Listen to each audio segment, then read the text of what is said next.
ওম শান্তি। আজকের সাকার মহাবাক্য 12 এপ্রিল 2024। আজকে বাবা বলেছেন, মিষ্টি বাচ্চারা, বাবার প্রেম তো সব বাচ্চাদের প্রতি আছে, কিন্তু যারা বাবার রায় অবিলম্বে মেনে নেয় তাদের প্রতি বাবার টান থাকে। গুণবান বাচ্চাদের প্রতি বাবার প্রেমের আকর্ষণ থাকে। আজকের প্রশ্ন, বাবা এই সময় কোন কন্ট্রাক্ট নিয়েছেন? উত্তর, সবাইকে সুন্দর সুন্দর ফুল বানিয়ে ফিরিয়ে নিয়ে যাওয়ার কন্ট্রাক্ট একমাত্র বাবাই নিয়েছেন। বাবার মতো কন্ট্রাক্টর আর কেউ নেই। তিনি সবার সদ্গতি করাতে আসেন। বাবা সার্ভিস ব্যতীত থাকতে পারেন না, তাই বাচ্চাদেরও সার্ভিসের প্রমাণ দিতে হবে। যেমন বাবা তেমন বাচ্চাদের হতে হবে। যা কিছু শুনছ তার অবহেলা করবে না। ওম শান্তি। আত্মাদের পিতা আত্মারূপী বাচ্চাদের বোঝাচ্ছেন, বাচ্চারা নিজেদের আত্মা মনে করে বসো। এটা এক বাবাই বোঝান, আর কোনো মানুষ কাউকে বোঝাতে পারবে না। নিজেকে আত্মা মনে করো। এটা 5000 বছর পরে বাবা নিজে এসে শেখাচ্ছেন। এটাও তোমরা অর্থাৎ বাচ্চারা জানো। কারোরই জানা নেই যে এটা হলো পুরুষোত্তম সঙ্গম যুগ। বাচ্চারা তোমাদের স্মরণে থাকে যে আমরা পুরুষোত্তম সঙ্গম যুগে আছি। এটাও হলো মনমনা ভব। বাবা বলেন, আমাকে স্মরণ করো, কারণ এখন ফিরে যেতে হবে। 84 জন্ম এখন সম্পূর্ণ হয়েছে, এখন শতপ্রধান হয়ে ফিরে যেতে হবে। কেউ তো একদমই স্মরণ করে না। বাবা তো প্রত্যেকের পুরুষার্থকে ভালোভাবে জানেন। তাদের মধ্যেও বিশেষরা এখানে আছে অথবা বাইরে আছে। বাবা জানেন, যদিও এখানে যারা বসে আছে তাদেরকে দেখতে পাচ্ছি, কিন্তু মিষ্টি মিষ্টি যেসব সার্ভিসেবল বাচ্চারা আছে তাদেরকে আমি স্মরণ করি, তাদেরকে আমি সার্চ লাইট প্রদান করি। তাদেরকেই আমি দেখি যে এরা কোন ধরনের ফুল, এদের মধ্যে কি কি গুণ আছে। কেউ তো এমনও আছে যার মধ্যে কোনো গুণ নেই। এখন এদেরকে দেখে বাবা কি করবেন?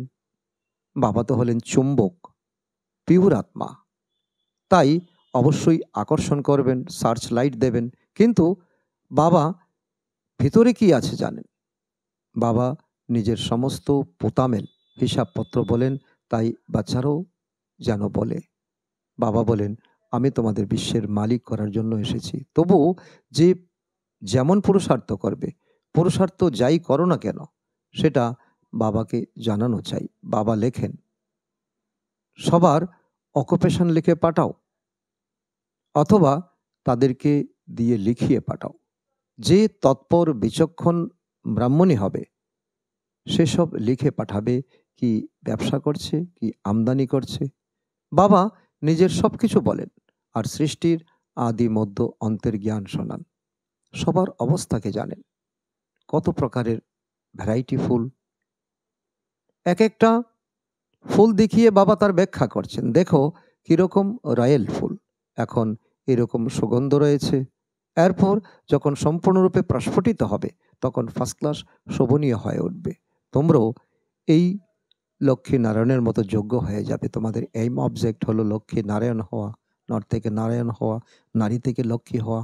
তাই বাবা দেখতে থাকেন।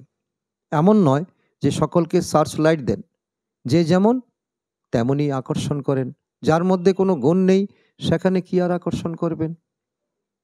এই রকমের যারা, তারা ওখানে গিয়ে পয়সার পথ পাবে। বাবা প্রত্যেকের গুণকে দেখেন আর ভালোবাসাও প্রদান করেন। ভালোবাসায় চোখ অশ্রুসিক্ত হয়ে যায়। সার্ভিসেবল এরা কত সার্ভিস করে, এদের সার্ভিস ব্যতীত আরাম হয় না। কেউ তো আবার সার্ভিস করা জানেও না, যোগেও বসে না, জ্ঞানের ধারণাও নেই। তো বাবা মনে করে এ কি আর পথ পাবে? কিছুই লুকানো থাকতে পারে না, প্রস্ফুটিত হবেই, আজ নয়তো কাল। বাচ্চারা যারা খুব বুদ্ধিমান, সেন্টার সামলায়, তাদের এক একজনের পোতামেল অর্থাৎ হিসাবপত্র পাঠানো দরকার। তবে বাবা বুঝবেন পুরুষার্থী কতটা এগিয়েছে। বাবা তো জ্ঞানের সাগর, বাচ্চাদের জ্ঞান প্রদান করেন। কে কতটা জ্ঞান ধারণ করে গুণবান হয় সেটা শীঘ্রই জানতে পারা যায়। বাবার প্রেম সকলের প্রতিই আছে। বাবা কাঁটাকে যেমন ভালোবাসেন, ফুলকেও তেমন ভালোবাসেন। এর উপর একটি গানও আছে, তোমার কাঁটার উপরও প্রেম, তোমার ফুলের উপরও প্রেম। নম্বর অনুযায়ী তো হবে। তাই বাবার প্রতি কত নিবিড় প্রেম থাকা চাই। বাবা যা বলবেন সেটা অতি শীঘ্র করে দেখালে তো বাবাও বুঝবেন যে বাবার প্রতি প্রেম আছে, ভালোবাসা আছে। তিনি আকর্ষণ অনুভব করবেন।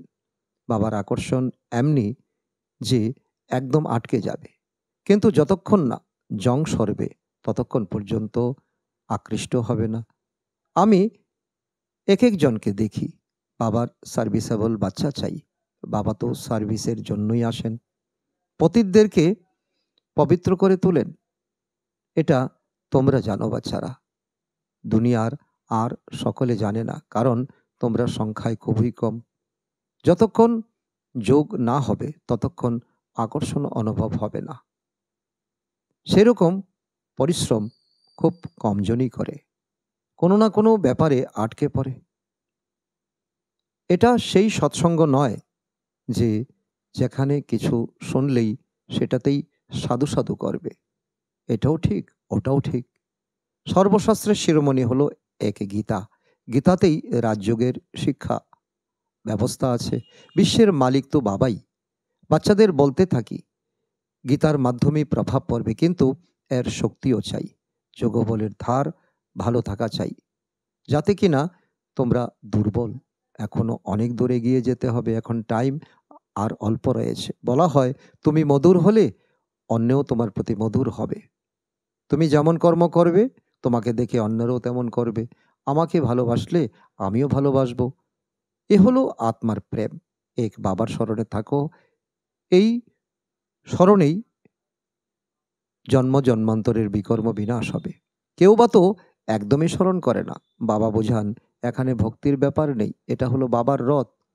ওনার দ্বারা সে বাবা পড়ান। সে বাবা বলেন না যে আমার পা ধুইয়ে জল পান করো।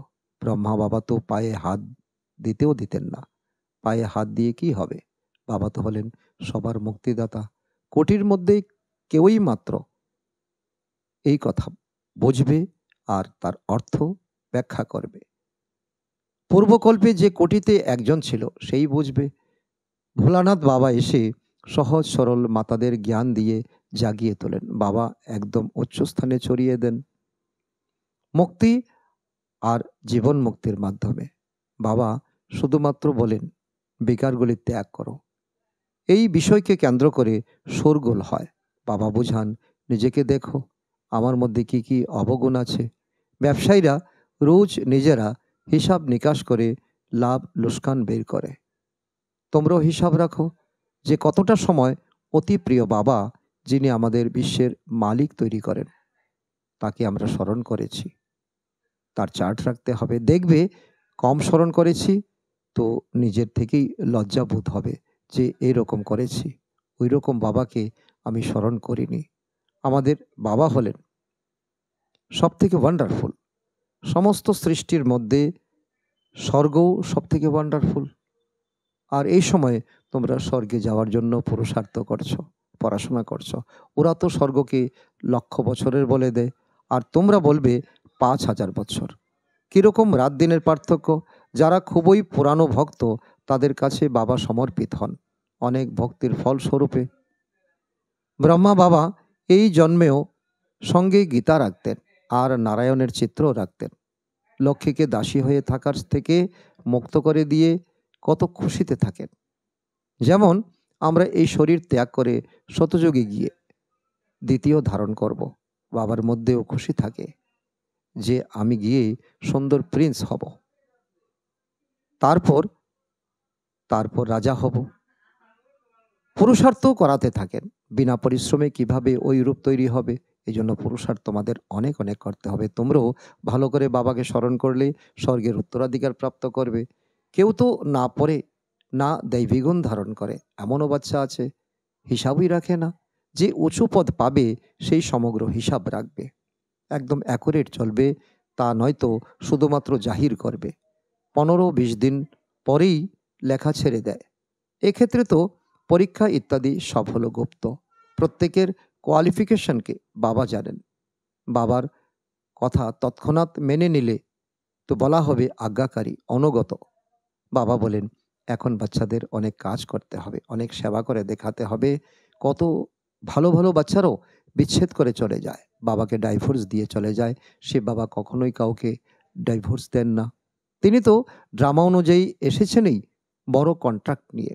আমি হলাম সবচেয়ে বড় কন্ট্রাক্টর, সবাইকে ফুল বানিয়ে ফিরিয়ে নিয়ে যাব। বাচ্চারা, তোমরা জানো পতিতকে পবিত্র করার জন্য কন্ট্রাক্টর একজনই আছেন, তিনি হলেন পিতা পরমাত্মা। উনি তোমাদের সামনে বসে আছেন, টিচার হয়ে পড়াচ্ছেন। কারুর কত নিশ্চয় থাকে, কারুর একদমই থাকে না। আজ এখানে আছে, কাল চলে যাবে। এমনই আচার আচরণ। ভিতরে ভিতরে অবশ্যই মনে ডাক দেবে, আমি বাবার কাছ থেকে বাবার হয়ে কি করছি? কিছু সার্ভিস না করলে কি পাবে? রুটি করা, সবজি করা, এ তো আগেও করতে, নতুন কিছু কোথায় করলে? সার্ভিসের প্রমাণ দিতে হবে। কত রাস্তা বলেছি। এই ড্রামা বড়ই ওয়ান্ডারফুল রচিত হয়েছে। যা কিছু হচ্ছে তোমরা প্র্যাকটিক্যালি দেখছো। শাস্ত্রে তো কৃষ্ণের চরিত্র লিখে দিয়েছে, কিন্তু চরিত্র হলো এক বাবার। কৃষ্ণ তো হলেন এই সময়ে পড়াশোনা করে আগামী জন্মে প্রিন্স হবেন। উনি সকলকে সদ্গতি করেন পরমপিতা পরমাত্মা। ওনার মতো চরিত্র কারো হতে পারে না। যে কোনো চরিত্রই ভালো হওয়া চাই। কাউকে হরণ করা, এটা করা, ওটা করা, মাখন চুরি করে খাওয়া, মটকা ভেঙে দেওয়া, এটা কোনো চরিত্র হলো না। যা নাকি ভাগবতে লিখে দিয়েছে, শাস্ত্রে বর্ণন করেছে।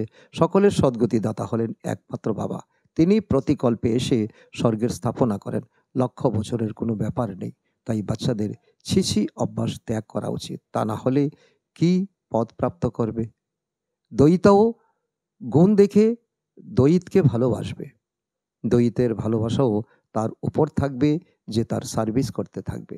যে সার্ভিস করে না, সে আর কোনো কাজেরই হতে পারে না। এই বিষয়টি খুব ভালোভাবে বুঝতে হবে। বাবা বুঝান, তোমরা হলে মহান ভাগ্যশালী আত্মা। তোমাদের মতো ভাগ্যশালী দুনিয়াতে কেউ নেই। যদিও তোমরা স্বর্গে যাবে, কিন্তু প্রারব্ধ উচ্চমানের করতে হবে। এই সময় তোমাদের হাতে সুযোগ রয়েছে, কল্পান্তরের ব্যাপার। তাই গাফিলতি করা মোটেই উচিত হবে না। পজিশন কম হয়ে যায়, যা পাওয়া যায় সেটাই ভালো মেনে নিয়ে খুশি হলে চলবে না। মেহনত করতে হবে, খুব ভালো রকম পুরুষার্থ করা চাই, সার্ভিসের প্রমাণ চাই। কতজনকে নিজের সমান তৈরি করেছ, তার হিসাবও দিতে হবে। তোমাদের প্রজা কোথায়? একলা গিয়ে সত্যযুগে কি করবে? বাবা, ব্রহ্মা বাবা এবং টিচার সকলকে পুরুষার্থ করান, কিন্তু কারোর ভাগ্যে থাকলে তবে। সবচেয়ে বড় আশীর্বাদ তো এটা, যে বাবা নিজের শান্তিধাম ছেড়ে গিয়ে পতিত দুনিয়া আর পতিত শরীরে এসেছেন। তা না হলে তোমাদের রচয়িতা আর রচনার নলেজ শোনাবে কে? এটাও কারোর বুদ্ধিতে বসে না। যে শতযুগে রাম রাজ্য আর কলিযুগ হলো রাবণ রাজ্য। রাম রাজ্যতে একটি রাজ্য ছিল, রাবণ রাজ্যে অনেক রাজ্য আছে। সেই জন্য তোমরা মানুষকে জিজ্ঞাসা করো, তারা নরকবাসী না স্বর্গবাসী? এই ধাঁধার উত্তর তারা দিতে পারে না। কিন্তু মানুষ এটা বোঝে না যে আমরা কোথায় আছি, আমরা কি স্বর্গে আছি না নরকে আছি। এটা হলো কাটার জঙ্গল, ওটা হলো ফুলের বাগিচা। তাই এখন ফাদার, মাদার আর অনন্য বাচ্চাদের ফলো করতে হবে, তবেই উচ্চ মানের হবে, উচ্চ পদ প্রাপ্ত করবে। বাবা তো অনেক বোঝান, কিন্তু কিছু যারা বুঝতে পারার মতো তারা বোঝে। কেউ তো শোনে খুব ভালো রকম বিচার সাগর মন্থন করে, কেউ তো শোনে অবহেলা করে। যেখানে সেখানে লেখা পড়ে থাকে, সে বাবা স্মরণে আছে, তাই উত্তরাধিকারও অবশ্যই স্মরণে আসবে। দৈবিগুণ হলে তো দেবতা হবে। যদি ক্রোধ থাকে, আসরি অবগুণ থাকে, তো উচ্চপদ প্রাপ্ত করতে পারবে না। সেখানে কোনো ভূত থাকে না। রাবণ না থাকলে রাবণের ভূত কোথা থেকে আসবে? দেহ অভিমান, কাম, ক্রোধ, এ হলো বড় ভূত। একে বের করার একটাই উপায় আছে, বাবার স্মরণ। বাবার স্মরণেই সব ভূত চলে যাবে। আচ্ছা, মিষ্টি মিষ্টি হারানিধি বাচ্চাদের প্রতি মাতা পিতা বাপদাদার স্মরণের স্নেহ সমান আর সুপ্রভাত। আত্মাদের পিতা তার আত্মারূপী বাচ্চাদের জানাচ্ছেন নমস্কার। আমরা আত্মারূপী সন্তানরা আমাদের মাতা পিতা বাপদাদাকে জানাই স্মরণের স্নেহ সমান এবং সুপ্রভাত। আজকের রাত্রি ক্লাস। অনেক বাচ্চাদের ইচ্ছে হয় আমিও অন্যান্যদের নিজের সমান তৈরি করার সার্ভিস করি, নিজের প্রজা তৈরি করি। যেরকম আমাদের আর সব ভাইরা সার্ভিস করে, আমিও তেমন করি। এর মধ্যে মাতারা বেশি, কলসও মাতাদের উপরেই রাখা হয়। এছাড়া এ হলো প্রবৃত্তি মার্গ, দুটোই প্রয়োজন। বাবা জিজ্ঞাসা করেন, কটি সন্তান তোমার? দেখেন সঠিক উত্তর দিচ্ছে কি না। 5টি হলো নিজের আর 1 হলো সে বাবা। কেউ তো বলার জন্যই বলে, কেউ সত্যিই তাকে সন্তান রূপে মানে। যারা উত্তরাধিকার বলে মনে করে তারা বিজয় মালাতে গাঁথা হয়। যারা সত্যি সত্যি উত্তরাধিকার করে তারা নিজেরও উত্তরাধিকারী হয়। সত্য হৃদয়ে সাহেব সদয় হন, কিন্তু সবাই তো বলতে হয় তাই বলে দেয়। এই সময় পারলৌকিক বাবাই আছেন যিনি সকলকে উত্তরাধিকার প্রদান করেন। সেই জন্য স্মরণও ওনাকেই করতে হবে, যার দ্বারা 21 জন্মের উত্তরাধিকার প্রাপ্ত হয়। তোমাদের বুদ্ধিতে জ্ঞান থাকে যে এই সব কিছু থাকার নয়, চোখের সামনে সব কিছু শেষ হয়ে যাবে। বাবা প্রত্যেকের অবস্থা দেখেন যে সত্যি সত্যি উত্তরাধিকারী করেছে না করবে বলে মনে করছে। উত্তরাধিকারী করার অর্থ বুঝতে পারে। অনেকে আছে যারা বুঝতে পেরেও বাবাকে উত্তরাধিকারী করতে পারে না, কারণ হলো তারা মায়ার বশ। তাই এই সময় তোমরা হয় ঈশ্বরের বশ নয়তো মায়ার বশ। ঈশ্বরের বশ যে হবে সে উত্তরাধিকারী করে নেবে। মালা 8-এরও হয়, 108-এরও হয়, আর তো অবশ্যই বিস্ময়কর কাজ করে। সত্যি তারা উত্তরাধিকারী করেই ছাড়বে। যদি উত্তরাধিকার করে তো উত্তরাধিকার তো নেয়ই, তবু ওই রকম উচ্চমানের উত্তরাধিকারী করেন যিনি তার কর্ম ওই রকম উচ্চমানের হবে, কোনো বিকর্ম যেন না হয়। যা কিছু বিকার সবই তো বিকর্ম হলো। বাবাকে ছেড়ে দ্বিতীয় কাউকে স্মরণ করা এটাও হলো বিকর্ম। বাবা মানে বাবা, বাবা তো মুখের আধার নিয়েই বলেন মামেকম স্মরণ করো। ডাইরেকশন তো পেয়েছে, তাই সম্পূর্ণভাবে স্মরণ করো। এর জন্য অনেক পরিশ্রম হয়। এক বাবাকে স্মরণ করো যাতে মায়া এত বিরক্ত করতে না পারে। নইলে মায়া হলো খুবই জবরদস্ত। বুঝতে পারা যায় যে মায়া খুব বিকর্ম করায়, বড় বড় মহারথীদেরও নিচে শুইয়ে দেয়। প্রত্যেক দিন সেন্টার সংখ্যায় বৃদ্ধি হচ্ছে, গীতা পাঠশালা বা মিউজিয়াম খুলতে থাকে। সমস্ত দুনিয়ার মানুষ বাবাকেও মানবে, ব্রহ্মাকেও মানবে। সেদিন অতি সন্নিকটে। ব্রহ্মাকেই প্রজাপিতা বলা হয়। আত্মাদের তো প্রজা বলবে না। মনুষ্য সৃষ্টি কে রচনা করেন? প্রজাপিতা ব্রহ্মার নাম আসে। তিনি তো হলেন সাকার, উনি হলেন নিরাকার, উনি শাশ্বত। তাকেও অর্থাৎ ব্রহ্মাকে শাশ্বত বলা হবে। দুজনের নামই হলো হাইয়েস্ট, আর ব্রহ্মা হলো দি গ্রেট গ্রেট গ্র্যান্ডফাদার। উনি আত্মাদের পিতা, উনি প্রজাপিতা। দুজনে বসে তোমাদের পড়াচ্ছেন, কত হাইয়েস্ট বিষয় হলো, তাই না? বাচ্চাদের কত নেশা চড়ে যাওয়ার কথা, কত খুশি হওয়া উচিত, কিন্তু মায়া খুশি বা নেশাতে থাকতে দেয় না। ওই রকম স্টুডেন্ট যদি বিচার সাগর মন্থন করতে থাকে তো সার্ভিসও করতে পারে, খুশিতেও থাকতে পারে। কিন্তু এখনো বোধহয় টাইম আছে। যখন কর্মাতীত অবস্থা হয় তখন খুশিতেও থাকতে পারা যায়। আচ্ছা, আত্মারূপী বাচ্চাদের প্রতি আত্মাদের পিতার স্মরণে স্নেহ সমন আর গুড নাইট। ধারণার জন্য মোক্ষসার 1 নম্বর, রোজ রাতে পোতামেল অর্থাৎ হিসাবপত্র দেখতে হবে যে মিষ্টি বাবাকে সারাদিনে কতটা স্মরণ করেছি।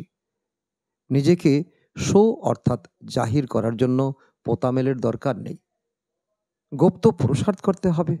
নাম্বার 2, বাবা যা শোনান তার উপর বিচার সাগর মন্থন করতে হবে। সার্ভিসের প্রমাণ দিতে হবে।